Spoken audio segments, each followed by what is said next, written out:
আগামীকাল থেকে শুরু হতে যাচ্ছে মাধ্যমিকের 2026-এর পরীক্ষা। আগামীকাল অর্থাৎ 2 ফেব্রুয়ারি থেকে শুরু হতে যাচ্ছে মাধ্যমিকের 2026-এর পরীক্ষা। এবারে পরীক্ষা দেবে 9,71,340 জন পরীক্ষার্থী। এবারে পরীক্ষা দেবে 9,71,340 জন পরীক্ষার্থী। পশ্চিমবঙ্গের বিভিন্ন জেলায় বিভিন্ন স্কুলগুলোতে তারা পরীক্ষা দেবে।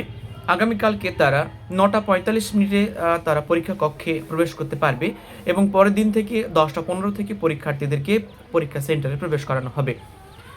পরীক্ষার বেল ধাপে ধাপে পড়বে, অনেকগুলো বেল পড়বে। প্রথম 10টা 35 মিনিটে পরীক্ষক তাদের প্রয়োজনীয় প্রশ্নপত্র সঙ্গে নিয়ে রুমে প্রবেশ করবেন এবং পরবর্তীকালে একে একে বেলগুলো পড়বে। 11টা থেকে পরীক্ষার্থীরা তারা লিখতে শুরু করবে এবং 2টোর সময় তারা পরীক্ষা দেবে। পরীক্ষা হলের যাওয়ার প্রচুরগুলো নিয়ম রয়েছে, তার মধ্যে মোবাইল, স্মার্টফোন বা এই ধরনের স্মার্ট ওয়াচ কিছু নিয়ে যাওয়া যাবে না। তবে অ্যানালগ ক্লক অর্থাৎ নর্মাল ঘড়ি তারা সঙ্গে নিয়ে যেতে পারবে। বোতল এবং হোয়াইট বোর্ড অর্থাৎ প্লাস্টিকের যে হোয়াইট পিসবোর্ড রয়েছে বা এক্সাম বোর্ড, সেটা কিন্তু তারা সঙ্গে নিয়ে যেতে পারবে, এমনটাই পর্ষদের তরফ থেকে তথ্য পাওয়া গেছে। তো আগামীকাল যারা পরীক্ষা দিতে যাচ্ছ, কোনো রকম টেনশন করার কিচ্ছু নেই।